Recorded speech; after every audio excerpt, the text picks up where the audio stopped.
Here is the entire passage again, rewritten in English with consistent tone and structure, capturing the essence and expanding the original material into a cohesive and complete version. Miramar Beach, Florida. Let's not ignore the obvious or get lost in fantasy. They're football coaches. That's who they are. That's what they do. Their job is simple: win football games. Everything they say, everything they focus on, comes back to that one goal. Even now, as college football is undergoing seismic, industry-altering change, massive lawsuits, shifting media rights, player compensation debates, SEC football coaches are locked in on one thing at the league's annual spring meetings: roster management. Yes, roster size. Yes, long snappers. Yes, third-string depth charts. That's the conversation. If I lose 2 long snappers, where do I get my third one?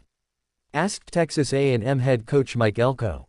He wasn't joking. He wasn't being sarcastic. He was being dead serious. And if that sounds absurd, if it sounds completely detached from the moment, completely ignorant of the chaos surrounding the sport, that's just the beginning. The biggest problem from our perspective is we don't have access to a revolving roster like the NFL during the season, Elko added. The fear we have is if you get a rash of injuries, there's no avenue to fix it.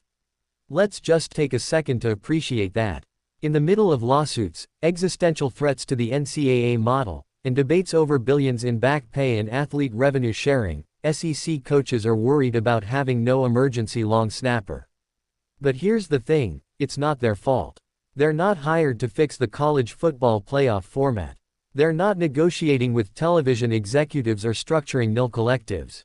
They're not sorting through court rulings or lobbying Congress. They are given rules, parameters, and then told, bluntly, win. If you win, you stay. If you don't, you're out. That's it. That's the job. So of course they're focused on roster management. That's their battlefield. As college football stumbles further into an NFL-like model, with private nil deals, free agency disguised as transfer portals, and little to no oversight, the coaches are just trying to navigate the mess. They see players leaving twice in 1 year. They see rosters changing overnight. They see the pressure to develop athletes who might leave before they're ever truly coached. 1 free transfer portal window. Tough enough. 2 windows. That's chaos. Unlimited nil. That's an uncapped salary pool, and the coaches know it.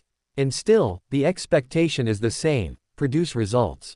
Keep the team together. Develop players. Win games. So they ask, where is our flexibility? Why don't we get emergency roster moves like the NFL? Where is the support structure? Because in their world, the dangers aren't philosophical or ideological. They're physical. Lose a quarterback. You could lose your season. Lose 2. Your job could be on the line.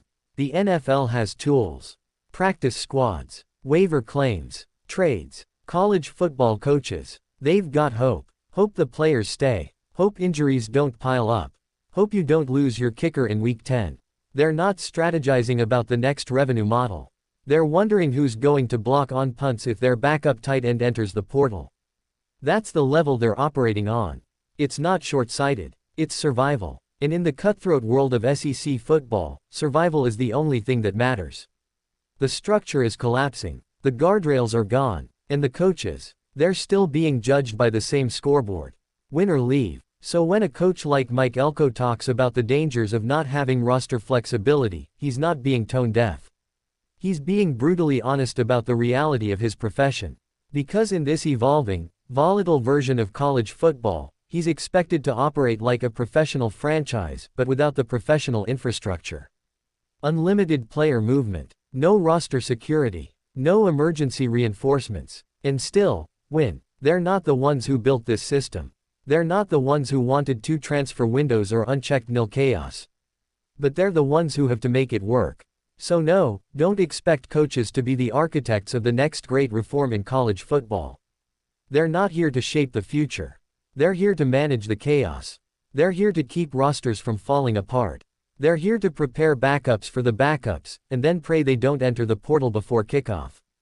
They're here to find the third long snapper. Because in today's college football, that might be the difference between a win and a pink slip. And that, for them, is all that matters.